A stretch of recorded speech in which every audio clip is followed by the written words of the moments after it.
नमस्कार। मैं doctor Manju Jain, retired associate professor from essential degree college Kanpur.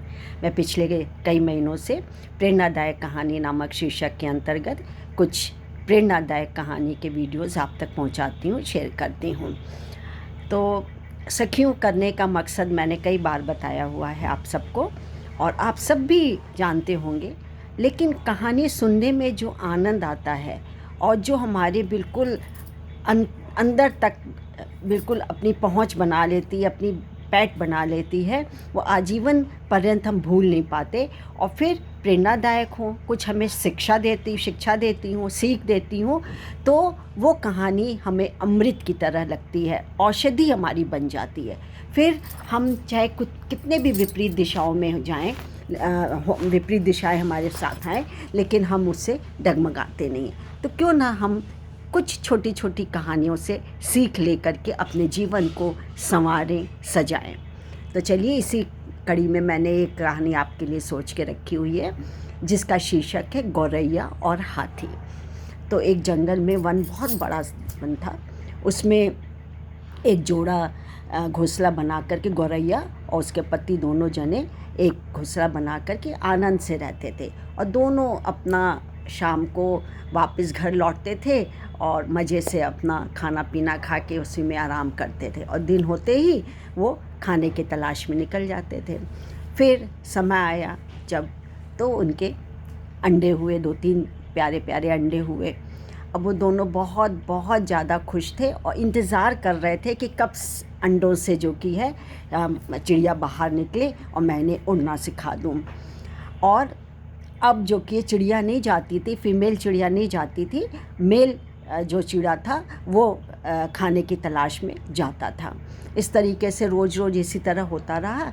एक दिन की बात है कि कहीं से एक मदमस्त झूमता हुआ हाथी, एक तो विशाल का है, भीम का है, और ऊपर से मदमस्त झूमता हुआ उस जंगल में पहुंच गया। और एक न देखी न सुनी, न आओ न ताओ, झट से उसने जंगल को तहस नहस कर डाला, बर्बाद कर डाला। फिर आगे पहुंचा तो देखा वो बरगद का पेड़, जहाँ पर के चिड़ा और चिड़िया घोंसला बनाकर रहते थे, उसको भी कस कस के हिलाने लगा।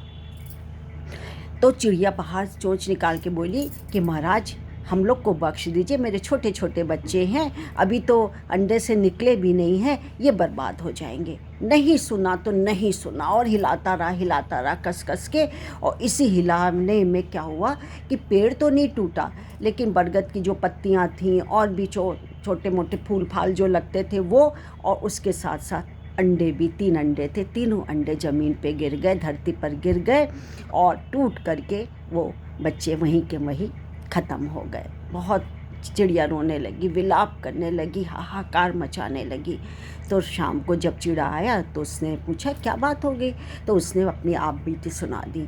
दोनों अब बहुत ज़्यादा दुखी बैठे हुए थे, और फिर सोच लिया कि हम इसके मदमस्त हाथी से बदला ज़रूर लेंगे। इसलिए देखिए, प्रतिशोध लेना बहुत अच्छी बात नहीं है, लेकिन भविष्य में अगला फिर से वही गलती करे, फिर से वही अपराध करे और लोगों को हानि पहुंचाए, तो बदला ले करके या फिर उसको सबक सिखाना बहुत ज़रूरी होता है। ये सोच करके चिड़िया वो दूसरे थोड़ी दूर उड़ करके दूसरे वन में गए। वहाँ एक कठफोड़वाल जो वुड पैकर होता है वो था। तो उसने कहा कि ऐसी सी बात है, आप मेरी सहायता करो। बोला हाँ, इसको सबक तो ज़रूर सिखाएंगे, ये कई बार मैंने सुना है, ये जंगल को तबाह कर देता है, इसी तरीके से झूम झाम करके मदमस्त हो जाता है और इसी तरीके से बर्बाद कर देता है, इसको सबक सिखाना ज़रूरी है। तो ये 3 मिल गए। तो ये गए मधुमक्खी और एक मेढक, तो दोनों को साथ लिया और बोले हमारी बहन तुम सहायता करो। तो मधुमक्खी बोली कोई बात नहीं, मैं तुम्हारी सहायता करूँगी। मेढक भी बोला कि हाँ, हम भी आपकी सहायता करेंगे और चलते हैं। अब क्या हुआ कि जब दोनों सारी टीम, चिड़ा, चिड़िया, कठफोड़वा और मधुमक्खी, बी और मेढक, फ्रॉग, सब की टीम जो करके साथ मिल करके उनका कि चलो एक वो करते हैं, आइडिया एक करते हैं। तो इधर जो की थी मधुमक्खी, हाथी लेटा पसरा हुआ था, तो मधुमक्खी गई और कान में कुछ बुन बुन बुन बुन करने लगी, और बड़ा रसास्वादन आ रहा था, उसके जो म्यूज़िक बज रहा था हाथी को बड़ा अच्छा लगा। और वो और झूमने लगा। ऐसे उसकी आंखें भी थोड़ी थोड़ी बंद सी होने लगी। बस इसी का इंतज़ार था कठफोड़वा को।